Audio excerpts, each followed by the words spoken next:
Details చూస్తే కర్ణాటక ఉప ముఖ్యమంత్రి కాంగ్రెస్ పార్టీ రాష్ట్ర చీఫ్ డీకే శివకుమార్తో వైఎస్ఆర్టీపీ అధినేత్రి వైఎస్ షర్మిల భేటీ అయ్యారు. కర్ణాటకలో కాంగ్రెస్ పార్టీని అధికారంలోకి తీసుకురావడంలో కీలకంగా వ్యవహరించిన డీకేకు షర్మిల అభినందనలు తెలిపారు. డీకేను మర్యాదపూర్వకంగానే కలిశానని షర్మిల చెబుతున్నారు. తెలంగాణలో కాంగ్రెస్ పార్టీతో వైఎస్ఆర్టీపీ మధ్య పొత్తు ఉండవచ్చని ప్రచారం జరుగుతున్న సమయంలో డీకే శివకుమార్ను షర్మిల కలవడం ప్రాధాన్యం సంతరించుకుంది.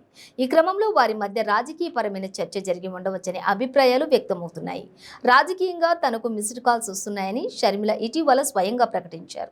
తెలంగాణలో కొంతకాలంగా వైఎస్ఆర్టీపీ కాంగ్రెస్ పార్టీల మధ్య పొత్తుల చర్చలు జరుగుతున్నాయని రాజకీయాలు వర్గాలు చెబుతూ ఉన్నాయి. రాష్ట్రంలోని త్వరలో జరగనున్న అసెంబ్లీ ఎన్నికల్లో ఉమ్మడిగా పోటీ చేసేందుకు ప్రయత్నాలు జరుగుతున్నట్లు వెల్లడించాయి.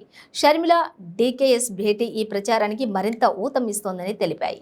మరోవైపు ఏపీ ముఖ్యమంత్రి తన సోదరుడు జగన్తో విభేదాలను పరిష్కరించుకునేందుకు మధ్యవర్తిత్వం వహించాల్సిందిగా కోరేందుకు డీకే శివకుమార్ను షర్మిల కలిసి ఉండవచ్చని మరో వాదన వినిపిస్తోంది.